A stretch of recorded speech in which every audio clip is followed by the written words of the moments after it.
Oke, seperti biasa saya akan menjawab pertanyaan-pertanyaan yang telah masuk ke saya melalui media sosial saya. Kali ini dari Wulan. Bib, aku khawatir karmaku turun ke anakku. Kenakalan anakku seperti aku dulu, Bib. Atau bahkan mungkin lebih parah. Oke.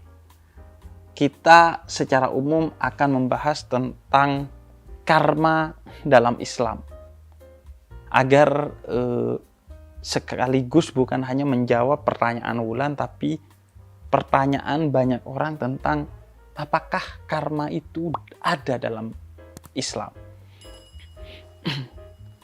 Dalam Al-Quran, di beberapa ayat, bukan hanya satu ayat, Allah menegaskan bahwa setiap orang akan menanggung dosanya sendiri.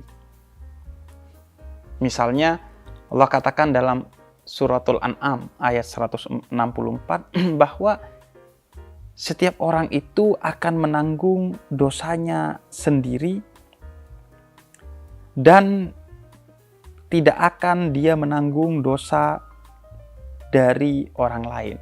Dan semuanya itu akan kembali kepada Allah. Para mufassir ketika membahas tentang ayat ini menjelaskan bahwa dalam Islam itu tidak ada hukum karma. Dalam artian seseorang menanggung akibat dari dosa yang dilakukan oleh orang lain. Entah itu orang tuanya, saudaranya, atau siapapun. Setiap orang dalam Islam akan menanggung dosanya sendiri. Karena itu Imam Jauzi ketika menafsirkan ayat ini menjelaskan bahwa dosa orang tua itu akan ditanggung oleh orang tua itu sendiri. Tidak oleh istrinya, tidak oleh anaknya, tidak oleh cucunya, tidak juga oleh keturunannya. Semua dosa yang dia lakukan akan ditanggung oleh dirinya sendiri.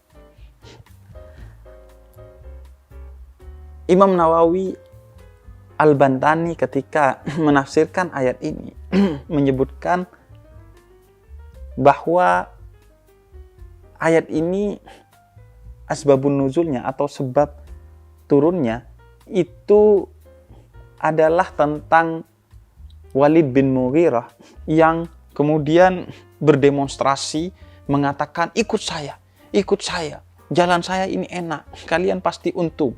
Kalau kalian rugi, saya yang akan menanggung dosanya. Kalau kalian kenapa-kenapa, saya yang akan menanggung bebannya. Maka Allah mengkritik kepongahan itu dengan mengatakan nggak bisa. Setiap dosa itu akan ditanggung oleh si pendosa itu sendiri.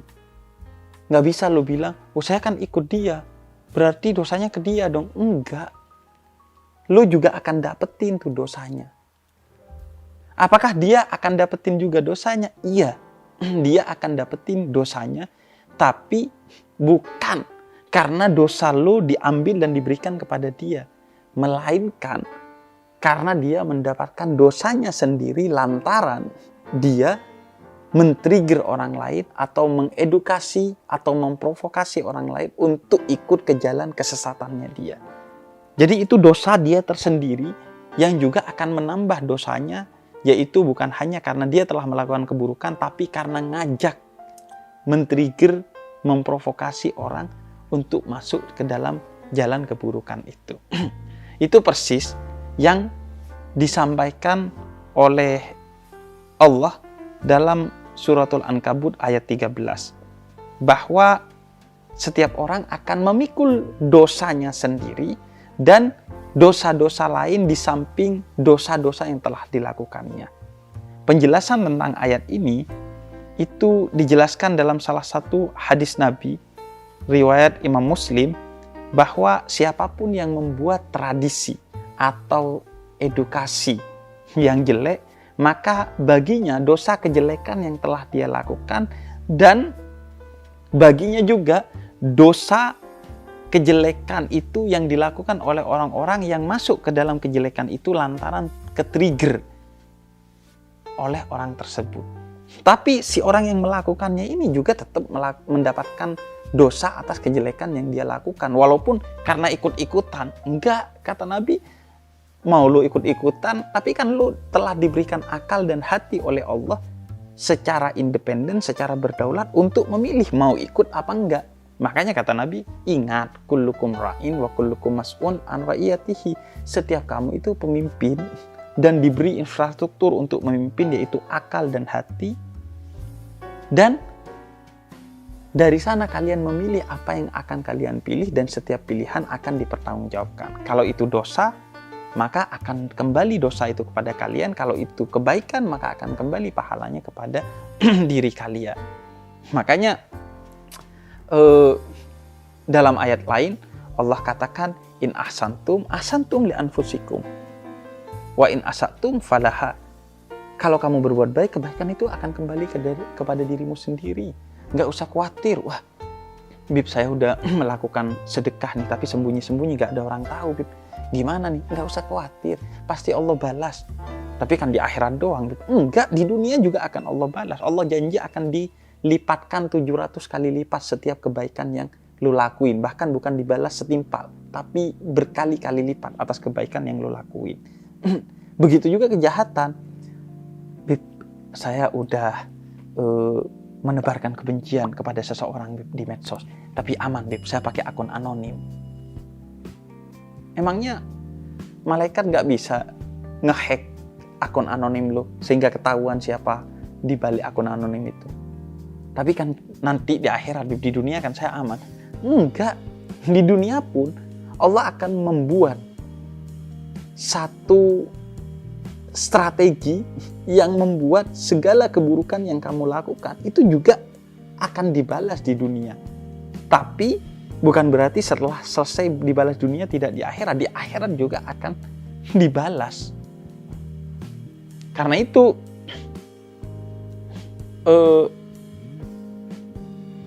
segala kebaikan dan keburukan yang kita lakukan akan kembali kepada diri kita sendiri. Karenanya dalam Islam itu tidak ada hukum karma, tapi ada hukum karna.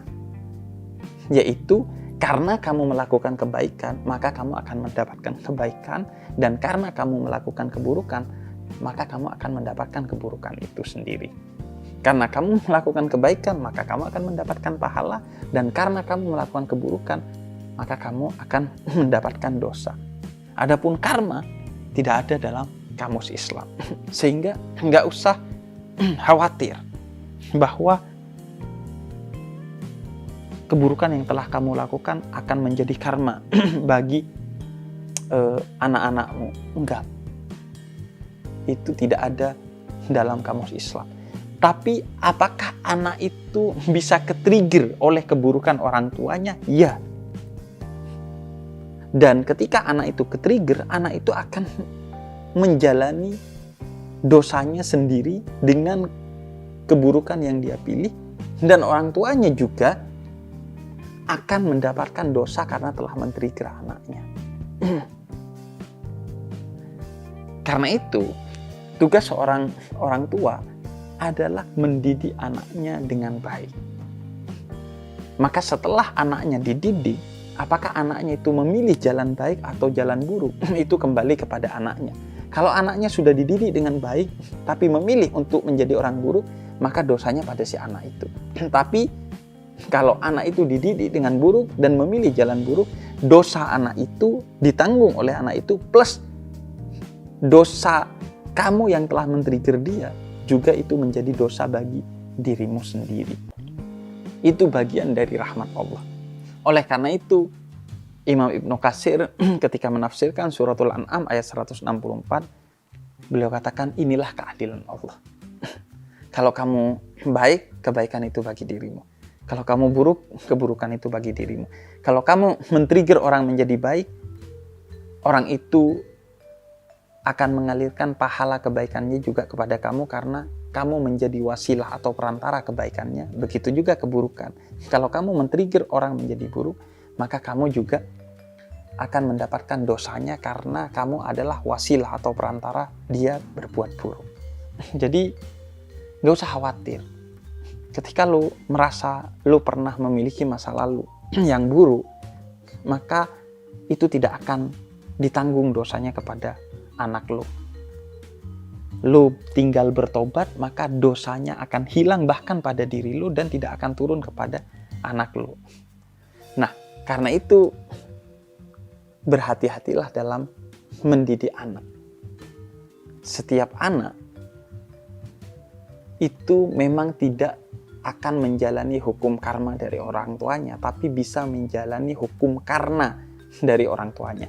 Karena orang tuanya men-trigger, mengedukasi dia secara salah, maka ketika anak itu menjadi salah karena orang tuanya, sehingga orang tuanya juga akan mendapatkan dosanya, dan anak itu tetap akan memikul dosanya sendiri karena dia menjadi salah walaupun ke-trigger oleh orang tuanya, tetap karena pilihan berdaulat dirinya. Jadi gitu. Di satu sisi lu gak usah khawatir, lu bertobat aja. Maka jangankan menurun ke anaknya itu gak ada dalam Islam, karena gak ada hukum karma dalam Islam. Bahkan dosa lu akan hilang ketika lu bertaubat. Justru jadikan bekal keburukan yang pernah menjebak diri lu di masa lalu sebagai titik motivasi untuk lu tidak akan menurunkan edukasi yang buruk kepada anak lu, karena lu tahu betapa buruknya menjadi seorang pendosa, sekaligus juga menjadi pengetahuan yang sifatnya kognitif sekaligus afektif bagi lu, bahwa gua tahu nih keburukan itu memang nyata dampaknya buruk bagi gua, karena itu gua akan mengedukasi anak gua untuk jauh dari keburukan dan dekat dengan kebaikan, karena gua tahu pahit dari resiko menjadi seorang pendosa, menjadi seorang yang buruk. Sekaligus lu juga tahu bagaimana cara secara praktis, bukan hanya teoritis, menjauhkan anak dari keburukan itu, karena lu sudah pernah terjebak di sana. Persis seperti para senior gue di pesantren dulu, dia tuh udah tahu akal-akalan santri junior untuk melakukan pelanggaran-pelanggaran di pesantren, karena dulu dia juga pernah melakukan pelanggaran itu. Sehingga ya udah gue tahu nih, lu pasti melakukan keburukan itu kan. Enggak kok, ya gue tahu lu melakukan itu karena lu tadi begini. Ya kok tahu? Iya kan, gue dulu juga melakukan itu. Jadi hukum karma tidak ada dalam Islam, yang ada hukum karna. Begitu Ulan.